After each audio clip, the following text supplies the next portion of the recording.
parlant d'expérience, cette immersion que j'ai faite sur les mois passés avec Startup Canada, que je vous invite à voir en ligne. Je vais finir par vous parler de la concurrence. Contre qui êtes-vous en course? Vous savez, cette notion vient boucler la toute première de cible. La concurrence est extrêmement importante. Qui sont, et ça c'était parmi les critères que nous les juges, sur lesquels en tant que juge je devrais faire attention.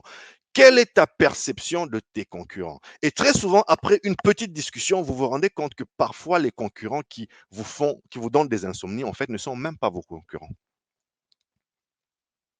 Une entreprise qui n'offre pas le même produit que vous, ou un produit de substitution à vos clients aujourd'hui, eh bien, ce n'est pas un concurrent. Peut-être dans son branding, il décrit faire la même chose que vous. Peut-être que vous êtes dans une même industrie. Mais si moi j'étais à ta place, je ne passerais pas trop de temps à essayer de décrypter, à essayer dans des insomnies envers des entreprises qui ne sont pas sur la même plate-bande que toi.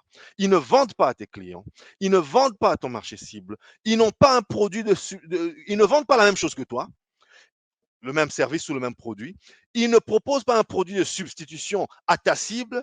Et tu es là, tu passes tes nuits entières à faire des insomnies pour eux. Tu passes ton temps à parler d'eux. Ils ne sont pas tes concurrents. En tout cas, pas aujourd'hui. Garde un œil dessus si tu veux, si ça t'intéresse, s'ils t'intéressent tant que ça. Mais reste sur ta plate-bande, cher ami.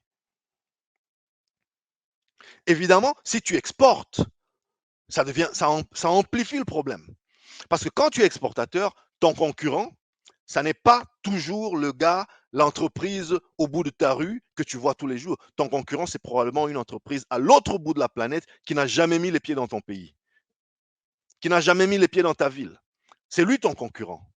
Donc, quand tu exportes, évidemment que tu ouvres ton esprit différemment que lorsque tu as un service local. Et je vous répète, je le disais en début, l'un et l'autre sont complètement acceptables. Tout le monde n'est pas appelé à être exportateur. Il y a des entreprises qui sont nées pour exporter. Pas de marché local, pas de vision locale. Elles veulent que ça reste comme ça. Mais il y a aussi des entreprises pour qui l'exportation constitue un next step, une étape de croissance, le prochain arrêt dans votre croissance. Dans quelle catégorie de quelle catégorie faites-vous partie? Où situez-vous votre entreprise? Tout ça, ça fait partie de connaître son entreprise.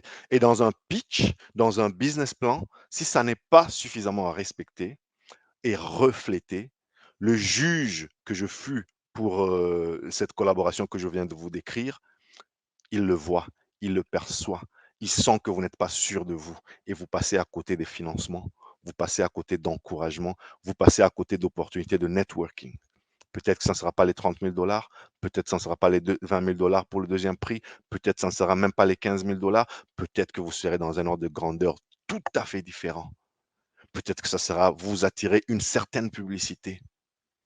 Donc, ne négligez pas ces notions, chers amis. Ne négligez pas ces notions, chers entrepreneurs, vous qui avez déjà fait le grand pas de vous afficher, vous qui avez déjà fait l'effort.